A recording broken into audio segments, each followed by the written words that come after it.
નમસ્કાર, city live સાથે હું છું લખમા. સમાચારોની શરૂઆત કરીએ તો જૂનાગઢમાં ચુસ્ત પોલીસ બંદોબસ્ત વચ્ચે મૌલાનાને કોર્ટમાં રજૂ કરવામાં આવ્યો હતો, જેમાં કોર્ટ તરફથી જતા સમગ્ર માર્ગ પર પણ લોખંડી પોલીસ બંદોબસ્ત ગોઠવવામાં આવ્યો હતો.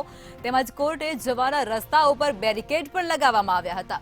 શહેરના ચિત્તાખાના ચોકથી પોલીસને વાહનો માટે પ્રવેશ પણ બંધ કરવામાં આવ્યો હતો. ત્યારે સમગ્ર કોર્ટ પરિસર પણ પોલીસ છાવણીમાં ફેરવાઈ ગયું હોય તેવું વાતાવરણ ત્યાં જોવા મળ્યું હતું. તો આ સમાચાર અત્યારે જૂનાગઢથી સામે આવી રહ્યા છે. મૌલાનાને કોર્ટમાં રજૂ કરવામાં આવ્યો હતો અને તે સમયે કોર્ટમાં જવાનોને તૈનાત કરવામાં આવ્યા હતા. પોલીસ જવાનો છે તે મોટી સંખ્યામાં ત્યાં ઉપસ્થિત હતા. ચિત્તાખાના ચોકથી વાહન વ્યવહારનો પ્રવેશ પણ બંધ કરી દેવામાં આવ્યો હતો. ત્યારે સમગ્ર કોર્ટ પરિસર પોલીસ છાવણીમાં ફેરાયો હોય તેવા દ્રશ્યો પણ કોર્ટની બહાર જોવા મળી રહ્યા હતા. મૌલાનાને મુંબઈથી અમદાવાદ અને ત્યારબાદ જૂનાગઢ ખાતે લઈ જવામાં આવ્યો હતો અને ત્યારબાદ તેના પર જે કેસ દાખલ થયો હતો તે મામલામાં જ તેને કોર્ટમાં આજે રજૂ પણ કરવામાં આવ્યો હતો. ગત રોજ મૌલાનાના અઝહરીનાની પૂછપરછ પણ કરવામાં આવી હતી અને કોર્ટ સમક્ષ આજે તેને રજૂ પણ કરવામાં આવ્યો છે. ચુસ્ત પોલીસ બંદોબસ્ત વચ્ચે તેને આજે કોર્ટમાં રજૂ કરવામાં આવ્યો છે અને કોર્ટ પરિસર આખું પોલીસ છાવણીમાં ફેરવાયું હોય તેવા દ્રશ્યો પણ સામે આવ્યા હતા. કોર્ટમાં જવાના તમામ માર્ગો પર બેરિકેડ લગાવવામાં આવ્યા હતા અને વાહન વ્યવહાર પણ બંધ કરી દેવામાં આવ્યો હતો. વાહન વ્યવહારો ઉપર પ્રવેશ પર પણ બંધી લગાવવામાં આવી હતી. તો મૌલાનાને આજે કોર્ટમાં રજૂ કરવામાં આવ્યો છે. સમાજની શાંતિને ડહોળવા માટેનો જે પ્રયાસ તેમના દ્વારા કરવામાં આવ્યો હતો તેવા આક્ષેપો સાથે તેમના પર કેસ દાખલ કરવામાં આવ્યો હતો. ત્યારે મુંબઈથી તેની ધરપકડ કરવામાં આવી હતી. ત્યારબાદ તેને અમદાવાદ ખાતે લઈ આવવામાં આવ્યો હતો અને ત્યારબાદ પોલીસના ચુસ્ત બંદોબસ્ત વચ્ચે તેને જૂનાગઢ ખાતે લઈ જવામાં આવ્યો હતો અને આજ રોજ તેને જૂનાગઢ કોર્ટમાં રજૂ પણ કરવામાં આવ્યો છે. ત્યારે ચુસ્ત પોલીસ બંદોબસ્ત વચ્ચે મૌલાનાને આજે કોર્ટમાં રજૂ કરવામાં આવ્યો હતો. લોખંડી બંદોબસ્ત પોલીસનો ગોઠવવામાં આવ્યો હતો. તેમજ કોર્ટના જવાના તમામ જે રસ્તાઓ છે, તમામ માર્ગો છે તેના પર પણ બેરિકેડ લગાવવામાં આવ્યા હતા. ચિત્તાખાના ચોકથી આવતા તમામ વાહનો છે તેના પર પ્રવેશ બંધી પણ કરી દેવામાં આવી હતી. તો આ સમાચાર જૂનાગઢથી મળી રહ્યા છે. જૂનાગઢની કોર્ટ છે, કોર્ટનો સમગ્ર પરિસર છે તે પોલીસ છાવણીમાં ફેરવાઈ ગયો હતો, કારણ કે મૌલાનાને આજે કોર્ટમાં રજૂ કરવામાં આવ્યો હતો. ભડકાઉ ભાષણ મામલે મૌલાના અઝહરીનાને કોર્ટમાં આજે રજૂ કરવામાં આવ્યો છે. પોલીસનો પણ ચુસ્ત બંદોબસ્ત હજુ પણ ગોઠવી નાખવામાં આવી ચૂક્યો છે. પોલીસ જવાનો ત્યાં તૈનાત દર્શાઈ રહ્યા છે, જોવા મળી રહ્યા છે.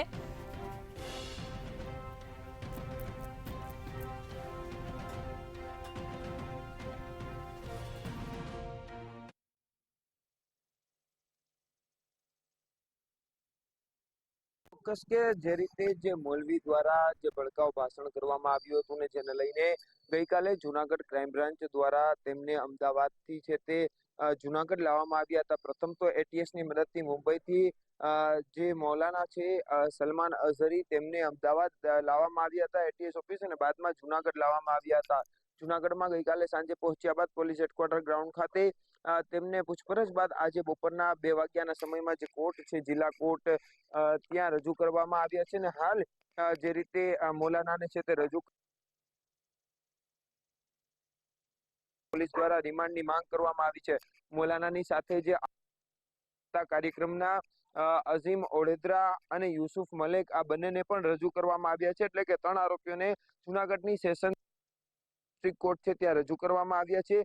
અને પોલીસ દ્વારા જે ભડકાઉ ભાષણ જે મૌલાના દ્વારા કરવામાં આવ્યું છે જેને લઈને જે કોર્ટ સમક્ષ જે વકીલ દ્વારા રજૂઆત કરવામાં આવશે અને વયમનુષ્ય ફેલાવવાનો જે પ્રયાસ કરવામાં આવ્યો હતો અને લોકોને ઉપચાવવાનો જે પ્રયાસ થયો હતો, જેને લઈને સમગ્ર મામલે ફરિયાદ નોંધાઈ હતી.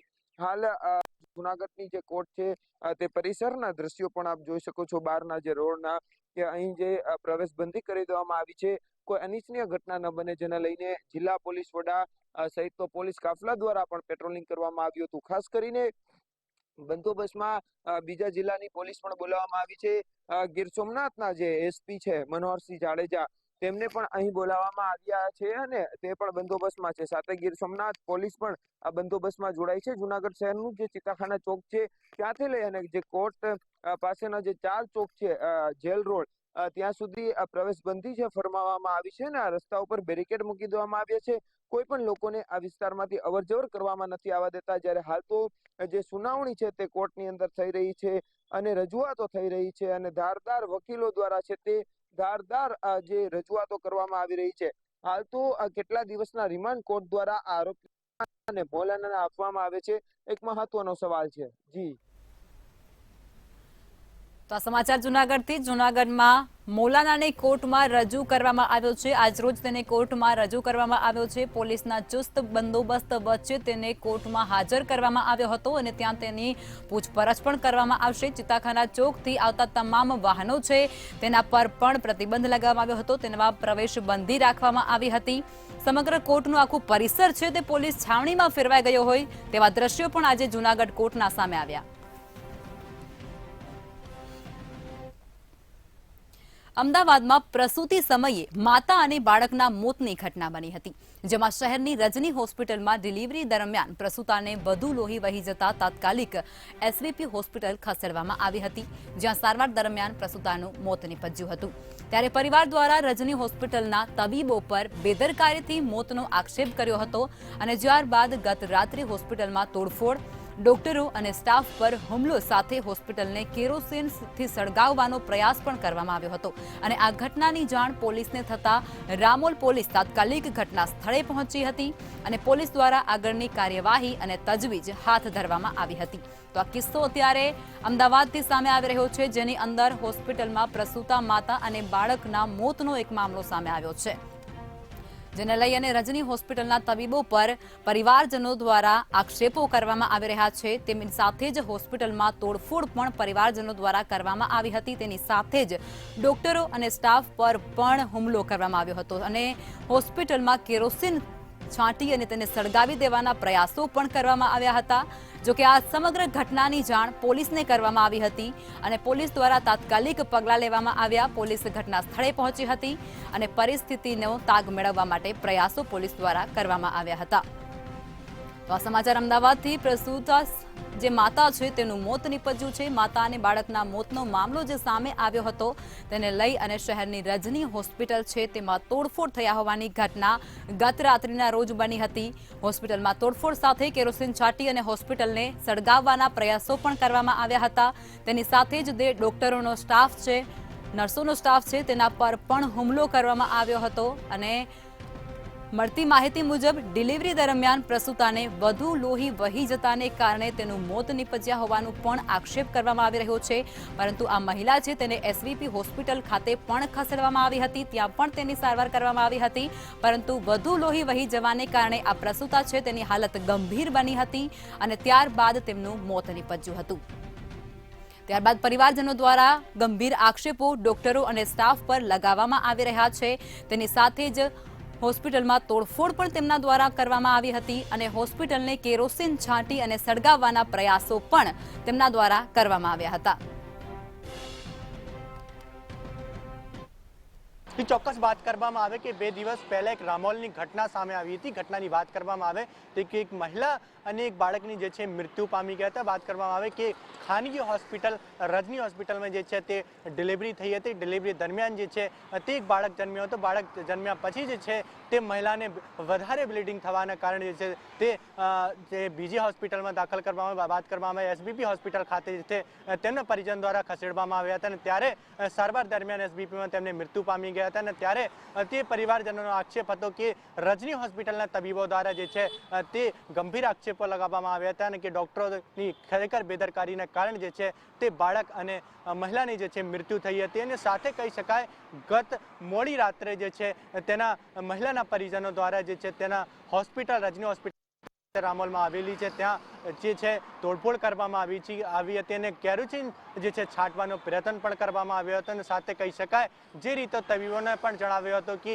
તેમના સ્ટાફને પણ મારવાની પ્રયાસ કર્યો હતો અને સાથે તેના હોકી દંડા સાથે તેમને હોસ્પિટલમાં આવ્યા હતા અને સાથે કહી શકાય કે તમામ પ્રકારની જે ગતિવિધિઓ હતી તે હાલ જે ડોક્ટરો દ્વારા બતાવવામાં આવી રહી હતી અને હાલ રામોલ પોલીસ સ્ટેશનના જે કાફલો હતો તે દોડી આવ્યો હતો અને હાલ તબીબો દ્વારા જે છે તે પરિવારજનો ઉપર કાર્યવાહી કરવામાં આવી છે અને સાથે કહી શકાય શકાય કે તબીબો પણ ડરી ગયા હતા અને ત્યારબાદ જે તમામ મહિલા સ્ટાફ હોય કે તમામ તબીબો હતા તે પણ તેના ઉપર કાર્યવાહી કરવાની માંગ કરી રહ્યા હતા.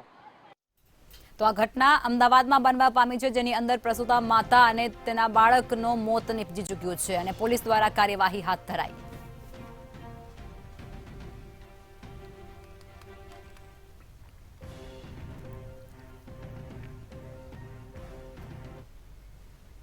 તો આ તરફ સુરત શહેરમાં શ્વાનોનો આતંક હજુ પણ યથાવત જોવા મળી રહ્યો છે, જેમાં સુરતના પાંડેસરા વિસ્તારના સિદ્ધાર્થનગરમાં 10 શ્વાનોએ એક 4 વર્ષની બાળકીનો ભોગ લીધો છે, જીવ લીધો છે. બાળકી ઘર નજીક રમતા રમતા ગુમ થતાની સાથે જ શોધખોળ કરતા નજીકમાં આવેલી વાડીમાંથી ગંભીર હાલતમાં આ બાળકી મળી આવી હતી. અંદાજિત 8 થી 10 જેટલા શ્વાનો બાળકીને ખેંચી અને બાજુમાં કચરાના ઢગલામાં લઈ ગયા હતા. ત્યારે માસૂમ બાળકીને સારવાર અર્થે નવી સિવિલ હોસ્પિટલમાં પણ ખસેડવામાં આવી હતી, જ્યાં ફરજ પર હાજર તબીબોએ તેને મૃત જાહેર કરી.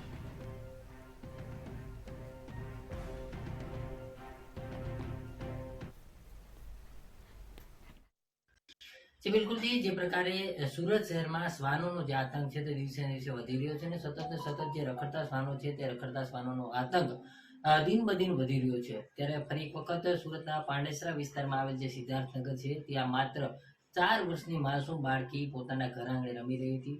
માતા પિતાની નજર સામે બાળકી રમતી હતી, ત્યારે આસપાસ જે રખડતા શ્વાનો છે તે પણ હતા અને રખડતા શ્વાનોને થોડા દૂર ખસેડીને માતા પિતા મજૂરી કામ અર્થે કામે ગયા હતા.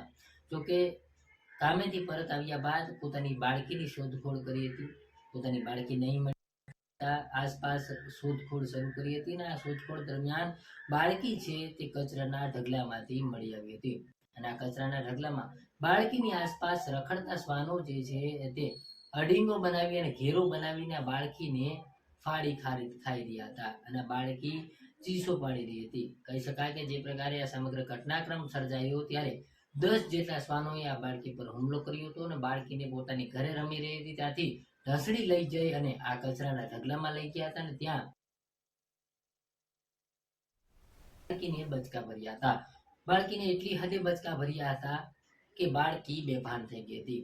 જ્યારે માતા પિતા બાળકી પાસે પહોંચ્યા ત્યારે બાળકી ગંભીર રીતે ઇજાગ્રસ્ત થઈ હતી અને બાળકીને લોહી લુહાણ હાલતમાં બેભાન અવસ્થામાં હોસ્પિટલમાં ખસેડવામાં આવી હતી.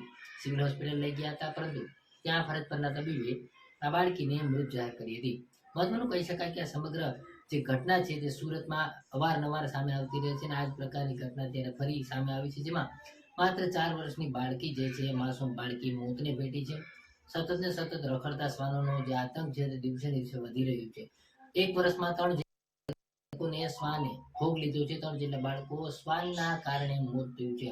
આ રખડતા શ્વાનો જે છે તે બાળકોને અવારનવાર તેમના પર હુમલા કરતા હોવાના અનેક કિસ્સા સામે આવે છે, જેમાં અત્યાર સુધીમાં 3 બાળકોના મોત થયા છે. જે પ્રકારે રખડતા શ્વાનો છે તે સતત આ પ્રકારે હિંસક હુમલા કરી રહ્યા છે અને ખાસ તો બાળકોમાં જે પ્રકારનો આ એક તેમનો આસાન શિકાર કહી શકાય તે પ્રકારે બાળકોનો શિકાર આ રખડતા શ્વાનો છે તે કરી રહ્યા છે. ત્યારે આ સમગ્ર મામલે સુરત મહાનગરપાલિકા સામે પણ અનેક સવાલો થઈ રહ્યા છે. આ સવાલોની સામે સુરતના મેયરે પોતાનો લોલો બચાવ કરતા જણાવ્યું હતું કે જે પ્રકારે લોકો નોનવેજ ખાઈ અને બહાર ફેંકી દેતા હોય છે અને તે નોનવેજ શ્વાનો ખાઈ જાય છે અને તેના કારણે તે હિંસક બને છે. પરંતુ અત્યાર સુધીમાં કરોડોનો ખર્ચો કરી ચૂકેલી સુરત મહાનગરપાલિકા શ્વાનો પાછળ રસીકરણ અને ખસીકરણ પાછળ કરોડો રૂપિયા બગાડી ચૂકી છે, પરંતુ હજી સુધી આ શ્વાનો નિયંત્રણમાં આવ્યા નથી. સતત રખડતા શ્વાનો બાળકો પર હુમલા કરી રહ્યા છે, સાથે સાથે શહેરીજનો પર પણ હુમલાની ઘટનાઓ દિવસે ને દિવસે વધી રહી છે. સુરત સિવિલ હોસ્પિટલમાં ખાસ અલાયદો શ્વાનોનો વોર્ડ શરૂ કરવામાં આવ્યો છે, જેથી કરીને શ્વાનો જે લોકોને બચકા ભરી જાય છે તેમની સારવાર કરવામાં આવે. આટલી મોટી નોબત આવી ગઈ છે, પરંતુ સુરત મહાનગરપાલિકાના જે અધિકારીઓ છે તેમનું પેટનું પાણી પણ હાલતું નથી ને સતત આ પ્રકારે શ્વાનોના જે હુમલા છે તે બાળકો પર થઈ રહ્યા છે. એટલે હજી સુધી પણ આ નિર્ભર તંત્ર ક્યારે જાગે છે તે પણ જોવાનું છે, કારણ કે અત્યાર સુધીમાં સુરત મહાનગરપાલિકાના અધિકારીઓ જે છે તે આ મામલે યોગ્ય કામગીરી ન કરતી હોય તે પ્રકારનો ઘાટ સામે આવે છે. કારણ કે વખતો વખત આ શ્વાનો જે છે તે બાળકોને પોતાનો શિકાર બનાવી રહ્યા છે અને 3 જેટલા બાળકોના મોત થઈ ગયા છે, પરંતુ સુરત મહાનગરપાલિકા હજી પણ આ સમગ્ર મામલે મૌન સેવીને બેઠું છે. મેયર જે છે તે પોતાનો બચાવ કરી રહ્યા છે, પોતે કહી રહ્યા છે કે આ શ્વાનો જે નોનવેજ છે તે નોનવેજ લોકો ફેંકી દે છે અને તે ખાવાથી શ્વાનો ઇન્સેક્ટ બને છે, પરંતુ અત્યાર સુધી કરેલો જે કરોડો ખર્ચો છે તે કરોડોનો ખર્ચો આ શ્વાનો પાછળ કરવામાં આવ્યો છે, પરંતુ હજી સુધી કોઈ નક્કર પરિણામ નથી આવ્યું અને તેના થકી સુરતના લોકો હાલ પાલિકા સામે રોષે ભરાયા છે. તો આ ઘટના સુરતથી સામે આવે છે. સુરતમાં શ્વાનોનો ત્રાસ હજુ પણ યથાવત. એક બાળકીને ખેંચી લઈ જઈ અને મોતને ઘાટ ઉતારી દીધી છે.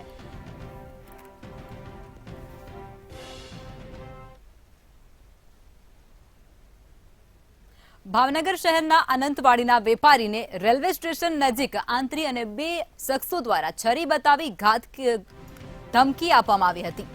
25 લાખની ખંડણી માંગતા પોલીસ ફરિયાદ પણ દાખલ થઈ છે, જેને લઈ અને Bhavnagar district chamber of commerce and industries દ્વારા ડીવાયએસપીને રજૂઆત પણ આ સમગ્ર મુદ્દે કરવામાં આવી હતી અને તેમના દ્વારા આગળની કાર્યવાહી પણ હાથ ધરવામાં આવશે.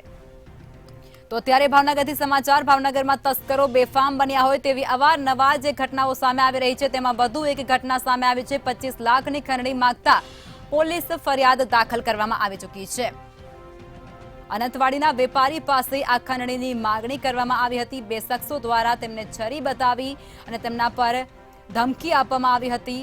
લાખો રૂપિયાની માંગણી કરવામાં આવી હતી. ત્યારે વેપારીએ પોલીસ સમક્ષ આ સમગ્ર મુદ્દે ફરિયાદ પણ દાખલ કરાવી છે. ભાવનગર ડીવાયએસપીને રજૂઆત પણ તેમના દ્વારા કરવામાં આવી હતી.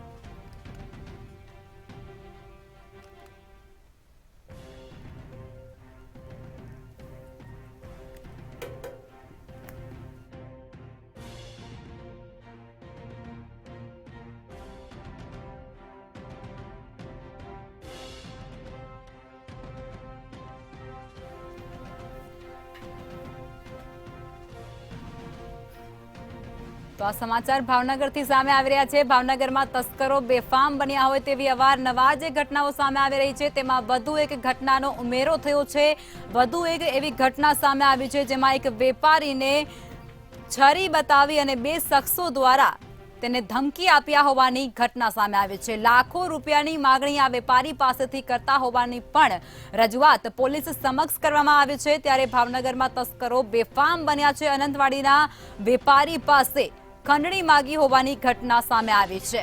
2 શખ્સોએ છરી બતાવી અને આ વેપારીને ધમકી આપી હતી. લાખો રૂપિયાની માગણી કરી હતી, ખંડણી માગી હતી.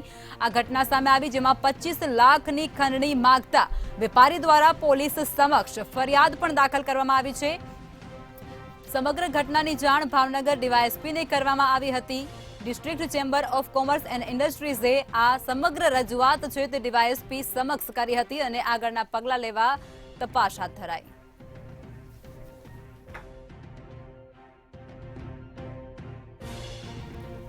તો આજ મુદ્દે વધુ માહિતીઓ સાથે હિરેન ચૌહાણ લાઈવમાં જોડાઈ ચૂક્યા છે ભાવનગરથી. હિરેન, સમાચાર કે ભાવનગરમાં તસ્કરો બેફામ બની ચૂક્યા છે અને ઘટનાઓમાં સતત વધારો, શું કહેશો? ચોક્કસ જણાવતો, ભાવનગર શહેરમાં વેપારીને આંતરીને 25 લાખની જે ખંડણી માંગવામાં આવી હતી, જેને લઈને ભાવનગર ચેમ્બર ઓફ કોમર્સ ઇન્ડસ્ટ્રીના એસોસિએશન દ્વારા ડીવાયએસપીને રજૂઆત કરવામાં આવી હતી. જે મુદ્દો છે, જે વિગત છે, તેના અનુસાર ભાવનગર શહેરના અનંતવાડીમાં રહેતા અને ભાવનગરના નવા બંદર રોડ પર ફેક્ટરી ધરાવતા પ્રવીણકુમાર સાગરા નામના જે વેપારી છે, તે થોડાક દિવસ પૂર્વે રેલવે સ્ટેશન રસ્તેથી જ્યારે પોતાના ઘરે જઈ રહ્યા હતા, ત્યારે મોબીન અને અન્ય એક શખ્સ દ્વારા તેમની કારની આગે પેની કાર રાખી દેવાની તેને ઊભી રાખવામાં આવી હતી. ત્યારબાદ પ્રવીણકુમારને ધારદાર હથિયાર એટલે કે છરો દેખાડીને તેની પાસેથી 25 લાખ રૂપિયાની માંગણી કરવામાં આવી હતી. જ્યાંથી પ્રવીણભાઈ દ્વારા ગમે એમ કરીને ત્યાંથી છટકી ગઈને અને તે ત્યાંથી નીકળી ગયા હતા. પરંતુ જે આ મોબીન છે અને તેની સાથે રહેલ સાગરિક છે, તેના દ્વારા પ્રવીણભાઈને ફોન કરીને 25 લાખની ખંડણી માંગવાની જે ધમકી છે તે આપવામાં આવી હતી, જેને લઈને પ્રવીણભાઈ દ્વારા નીલમબાગ પોલીસ સ્ટેશનમાં ફરિયાદ નોંધાવવામાં આવી હતી. ત્યારબાદ નીલમબાગ પોલીસ સ્ટેશને બંને આરોપીને અને કાર અને તેમજ જે હથિયાર છે તેને જપ્ત કરીને પોલીસે તેની અટકાયત કરી તેને કોર્ટ દ્વારા રજૂ કરીને હાલ તો તેને જેલમાં પૂરી દેવામાં આવ્યો છે. પરંતુ Bhavnagar chamber of commerce industries દ્વારા જે રીતના કહી શકાય કે જેનું જે જૂના બંદરના જે વેપારીઓ છે તેની સાથે ડીવાયએસપીને રજૂઆત કરવામાં આવી હતી કે પહેલેથી જ ભાવનગર શહેરની અંદર અસામાજિક તત્વોને લઈને ઘણા વેપારીઓ છે, ઘણા ઉદ્યોગપતિઓ છે જે ભાવનગરથી પલાયન કરી ચૂક્યા છે, એટલે કે ભાવનગર છોડીને અન્ય જિલ્લાની અંદર જતા રહ્યા છે. અને હાલ પણ એવી જ પરિસ્થિતિ જોવા મળે છે કે ભાવનગર શહેરની અંદર અસામાજિક તત્વોનો જે રીતના ત્રાસ હોય છે તેને લઈને મોટાભાગના વેપારી ભાવનગરની અંદર રહેવાનું નથી પસંદ કરી રહ્યા. ત્યારે જે રીતના chamber of commerce Bhavnagar district chamber of કોમર્સની જે માંગણી છે તેને લઈને ડીવાયએસપીને રજૂઆત કરવામાં આવી હતી કે આવા જે ખંડણીખોરો હોય છે, જે આવા અસામાજિક તત્વો હોય છે તેના વિરુદ્ધમાં તાત્કાલિક પગલાં લેવા જોઈએ અને તેને જે કાયદાનું ભાન છે તે થવું જોઈએ. અને પોલીસ છે તે પોતાની કામગીરી કહી શકે કે કામગીરી જે કરે છે તેને સખત કરે, જેથી કરીને આવા અસામાજિક તત્વો જેને પોલીસનો ડર નથી અને ધોળા દિવસે આવા વેપારીઓની પાસેથી જે ખંડણીઓ માંગે છે અને ધારદાર હથિયાર લઈને ખુલ્લેઆમ લોકોની વચ્ચે ફરતા રહી છે, તેને લઈને આમ જનતા પણ પોતાના જીવને જોખમરૂપ અનુભવે છે. તે સમગ્ર વિગતને લઈને ડીવાયએસપી આર સિંઘલની સમક્ષ રજૂઆત કરવામાં આવી હતી અને પોલીસ તંત્રએ પણ વેપારીઓને બાંયધરી આપી છે કે પોલીસ દ્વારા આવા તત્વોને છોડવામાં આવશે નહીં ને જે આવા તત્વો ઝડપાશે તેની વિરુદ્ધમાં સખત કાર્યવાહી કરવામાં આવશે. તેમજ પોલીસ દ્વારા જે રીતના રક્ષણ લોકોને આપવું જોઈશે તે રીતના પૂરતી જે કામગીરી છે કરવામાં આવશે. જી હિરેન, વિગતો આપવા બદલ ધન્યવાદ. સમાચાર ભાવનગરથી. ભાવનગરમાં તસ્કરો બેફામ બન્યા હોવાની ઘટનાઓમાં સતત વધારો.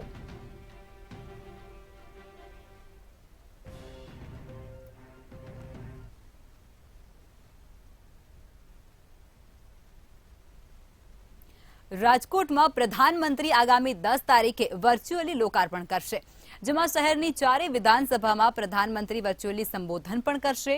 કુલ 83 આવાસના 28,949 આવાસ ક્વાર્ટરનું લોકાર્પણ કરવામાં આવશે. આવાસ લોકાર્પણ બાદ સ્નેહ મિલનનો પણ કાર્યક્રમ આયોજવામાં આવશે. તો આ સમાચાર રાજકોટથી. રાજકોટમાં પીએમ મોદી કરોડો રૂપિયાની ભેટ રાજકોટવાસીઓને આપવાના છે. 4 વિધાનસભામાં પ્રધાનમંત્રી વર્ચ્યુઅલી સંબોધન પણ કરશે. 83 આવાસના 28,949 ક્વાર્ટરનું લોકાર્પણ વડાપ્રધાન દ્વારા કરવામાં આવશે. લોકાર્પણ બાદ સ્નેહ મિલનનો પણ કાર્યક્રમ યોજાશે. તો આજ મુદ્દે વધુ વિગતો સાથે અમારા સંવાદદાતા ધ્રુવ કુંડેલ રાજકોટથી લાઈવ જોડાઈ ચૂક્યા છે. ધ્રુવ, માહિતી મળી રહી છે કે પીએમ મોદી દ્વારા રાજકોટવાસીઓને કરોડોની ભેટ આપવામાં આવશે. શું છે વધુ માહિતી? આગામી સમયમાં જ્યારે લોકસભાની ચૂંટણી યોજાવાની છે ત્યારે તે ચૂંટણી પહેલા કહી શકાય કે રાજકોટવાસીઓને ખૂબ જ મોટી ભેટ છે તે મળવાની છે. આગામી 10મી ફેબ્રુઆરીના રોજ પીએમ મોદી વર્ચ્યુઅલી ક્યાંક જે લાભાર્થીઓને જે આવાસનો જે લાભ છે તે ક્યાંક આપશે. ખાસ તો જે 83 આવાસ જે રાજકોટના વિવિધ જે વિસ્તારમાં જે બનાવવામાં આવ્યા છે તેનું લોકાર્પણ છે તે ક્યાંક ખાસ પીએમ મોદીના દ્વારા કરવામાં આવશે. વર્ચ્યુઅલી પીએમ મોદીની હાજરીમાં કહી શકાય કે 83 આવાસના 28,000થી વધુ જે ક્વાર્ટર્સ છે તે લાભાર્થીઓને મળવાના છે. અને આને જ લઈને ક્યાંક હાલ અત્યારે જે લાભાર્થીઓ અત્યારે એક ખુશીનો માહોલ દેખાઈ રહ્યો છે. આ સાથે રાજકોટ મહાનગરપાલિકા પણ તાબડતોડ તૈયારી કરી રહી છે કે આજે જે 28,000થી વધુ જે કહી શકાય કે જે ક્વાર્ટર્સ છે તે લાભાર્થીઓને મળવાના છે. ત્યારે રાજકોટ પૂર્વ હોય કે પછી રાજકોટ પશ્ચિમ હોય કે પછી રાજકોટ દક્ષિણ કે રાજકોટ ગ્રામ્ય હોય, આ તમામે તમામ વિસ્તારમાં જે કહી શકાય કે જે ક્વાર્ટર્સ બનાવવામાં આવ્યા છે, એટલે કે જે આવાસના ક્વાર્ટર્સ બનાવવામાં આવ્યા છે તે હાલ અત્યારે કહી શકાય કે 10મી ફેબ્રુઆરીના રોજ વડાપ્રધાનના વર્ચ્યુઅલી હાજરીમાં આ લાભાર્થીઓને ક્યાંક આ જે આવાસો છે તે ફાળવવામાં આવશે. ચોક્કસથી લોકસભામાં આનો ફાયદો પણ ક્યાંક હાલ દેખાઈ રહ્યો છે, કારણ કે લાંબા સમયના ઇંતજાર બાદ આ જે આવાસો છે તે રાજકોટના જે મધ્યમ વર્ગ અને ગરીબ વર્ગને મળવાનો છે ત્યારે ખૂબ જ એક આનંદનો માહોલ છે તે દેખાઈ રહ્યો છે. ખાસ તો આને લઈને રાજકોટ મહાનગરપાલિકા તાબડતોડ તૈયારી પણ કરી રહ્યા છે. આ સાથે કહી શકાય કે લાભાર્થીઓ સાથે ક્યાંક સ્નેહ મિલનનો કાર્યક્રમ પણ તે દિવસે ગોઠવવામાં આવ્યો છે. એટલે કે ચોક્કસથી આજે લોકસભા પહેલાં ખૂબ જ મોટું આયોજન ક્યાંક હાલ અત્યારે રાજકોટ મહાનગરપાલિકા કરી રહ્યું છે, ત્યારે તેનો સીધો ફાયદો છે તે લોકસભાની ચૂંટણીમાં દેખાઈ શકે છે. જી ધ્રુવ, વિગતો આપવા બદલ ધન્યવાદ. તો તો આ સમાચાર હવે રાજકોટથી સામે આવી રહ્યા છે. પીએમ મોદી દ્વારા રાજકોટમાં ભેટ આપવામાં આવશે, જ્યારે વિધાનસભામાં પ્રધાનમંત્રી વર્ચ્યુઅલી સંબોધન પણ કરશે. 83 આવાસના 28,949 આવાસ ક્વાર્ટરનું તેમના દ્વારા લોકાર્પણ કરવામાં આવશે. તેની સાથે જ લોકાર્પણ કર્યા બાદ સ્નેહ મિલનનું કાર્યક્રમ પણ પીએમ મોદી દ્વારા આયોજવામાં આવશે. રાજકોટમાં પ્રધાનમંત્રી નરેન્દ્ર મોદી દ્વારા વર્ચ્યુઅલી લોકાર્પણ કરવામાં આવશે. કરોડો રૂપિયાની ભેટ આપવામાં આવશે. આગામી 10 તારીખે રાજકોટની 4 વિધાનસભામાં લોકાર્પણ કરવામાં આવશે, જેની અંદર વડાપ્રધાન વર્ચ્યુઅલી જોડાશે. 4 વિધાનસભામાં પ્રધાનમંત્રી વર્ચ્યુઅલી જોડાય અને સંબોધન પણ કરશે. તો આ સાથે જ 83 જેટલા આવાસના 28,949 આવાસ ક્વાર્ટરનું વડાપ્રધાન દ્વારા વર્ચ્યુઅલી લોકાર્પણ કરવામાં આવશે. લોકાર્પણ બાદ સ્નેહ મિલનનો કાર્યક્રમ છે તેનું પણ આયોજન રાજકોટ ખાતે કરવામાં આવશે. આગામી 10 તારીખે તેનું આયોજન કરવામાં આવ્યું છે. રાજકોટમાં વડાપ્રધાન નરેન્દ્ર મોદી વર્ચ્યુઅલી લોકાર્પણ કરશે.